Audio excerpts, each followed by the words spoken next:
Hey, this is Ryan of Happy Healthy Vegan, and a big shout out to my moderator Peter for tipping me off to the story on last week's live stream that college students supposedly are using AI so that they can communicate with plants. More specifically, so that plants can have their own voice and speak their words to humans. The highlight intensity is burning my delicate foliage. While it may sound far-fetched, that Victorian voice you just heard is a plant actually talking. So who would have known that all this time that plants have had Victorian accents? But anyway, the reason why I'm responding to this news story is because I'm pretty darn sure that anti-vegans and just people who are against veganism in general are going to run with this story and completely warp what actually happened in this laboratory here. So let's see if these college students figured out a way to communicate with plants so plants can tell us what they think. So let's listen to these students' own words to see if they're describing a process that they invented that somehow discovered that plants have thoughts, they have intentions, and the plants are communicating these thoughts and intentions directly to us via AI. We collect data using sensors, and this data gets sent to our LLM, Llama, which generates tailored care recommendations. These recommendations are then sent to a Python text-to-speech library, which convert the text to speech. Okay, so there's a lot going on there. Fortunately, I'm a bit of a techie, and I run AI on my local systems here too, so I know what they're doing. I know what models they're talking about there.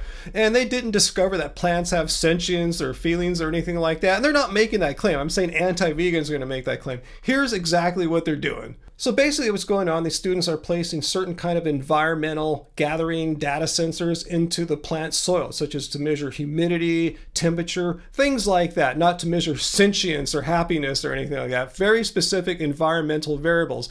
That data is being sent to a computer which is running a Llama large language model. And with that environmental data in hand, Llama, the LLM, is able to generate a recommendation based on that data, and that recommendation gets converted from text into speech. That's it. So for example, the soil sensors sent data to the computer indicating that the soil's dry, the plant's in need of some attention. You might get some response like this. Finally, some attention from binaural subjects. I want to be watered. So let's be absolutely clear, nowhere in this process, and these researchers would make the claim that the plants are expressing their intentions. No, if anything, what's being expressed is that the AI is using text-to-speech to vocalize what the data sensors in the soil measured, that the plant was low in being watered, needed to get watered soon. I want to be watered.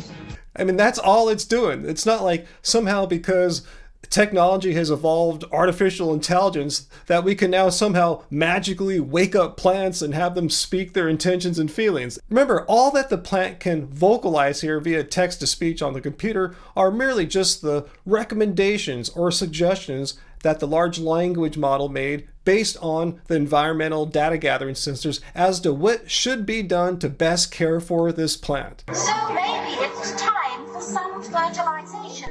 And in a very rare example of accurate and non-sensationalistic reporting, the news article got this point exactly right.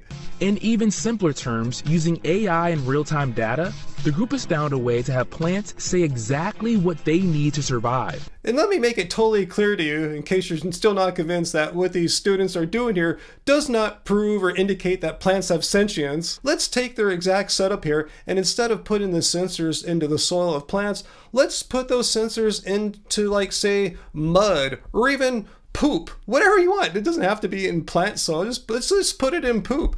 Say the poop is dry and you didn't tell the AI that the sensors are hooked up in poop. Just say it still thinks it's hooked up to a plant. Anyway, the data would still read the same. Hey, this poop or whatever, this sample is dry and low in moisture, so it needs to be watered. And the AI would speak for the poop. Hey, I'm very dry here. Where are you? I need to be watered immediately. Is that a horrible Victorian accent?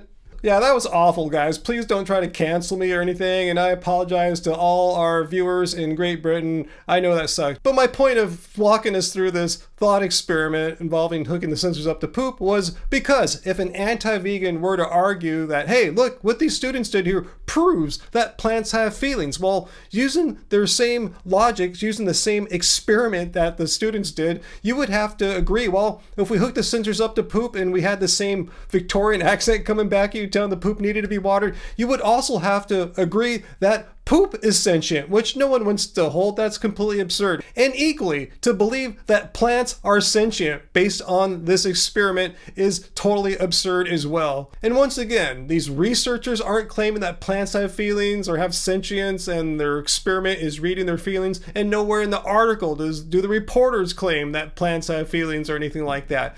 If you hear such a claim, you'll know it's coming from an anti-vegan who either didn't understand the science or perhaps did but didn't care and wanted to spin it and twist it to further their propaganda that vegans are killing all these plants, we're hypocrites, which is complete nonsense. If you are truly a plant activist, you would have no choice other than to be vegan if your true goal is to minimize plant harm. And so if you watching right now happen to be one of these brave, blessed plant activists speaking out on behalf of these voiceless plants that are being murdered by vegans, please come discuss your plant activism with me on my Friday live streams, 6 p.m. Pacific time. Be a decent civil human and we can maybe have a conversation. So please comment down below. Let me know if you think I'm jumping the gun here. Am I wrong to strongly suspect that anti-vegans are going to twist this story for their own purposes? And let me know, maybe they've already started. I don't know. Let me know if some anti-vegan made some dumb video about, hey, this proves once and for all using these little sensors and llama AI that plants have feelings. It doesn't say that. Anyway, let me know if that's going on. Hit like, share this video, especially if you see people pointing to this story about how plants have feelings and that we know this through AI. Let me know. Share, like, and I'll see you guys next Friday. Remember, until then, it's like being vegan.